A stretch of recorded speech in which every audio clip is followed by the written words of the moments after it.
Nak ayaw nagatubangan nak kay mangayo ng kwarta. Yes, utanger. Unsa siya nak? Dili na ka utanger na. Kato ra gihapon te. Unsa man siya? Dili na siya utang-utang daw. Unsa man man siya? Kalit. Kalitan na ni mo butang. Tanawa guys oh.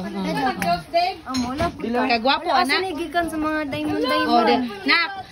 Nak. Cora. Paminaw, kung ikaw ang na-school, allowed sa imo ha mo-eskwela nga na yung mga inanang ariyos ang lalaki. Allowed sa imo. Kung ikaw ang nag-iya sa school, okay ra ka.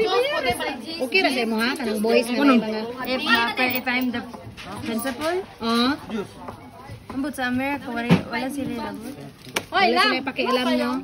Diri among principal, gibawalan yun na sila anang mga ariyos-ariyos. Pero Sa America, na sila yung rights sa mga tao. So, if ma-demand sila na dili sila pwede maingan na sa ilang self, it will be dili pugson. sued or go to the court or they will be shut down. So, mo ang sa Amerika man god is you have lots of freedom no to do whatever you want. Pero diri guys, to be honest, among principal diri, normal sa Pilipinas nga ang mga boys dili allowed magsuot og earrings.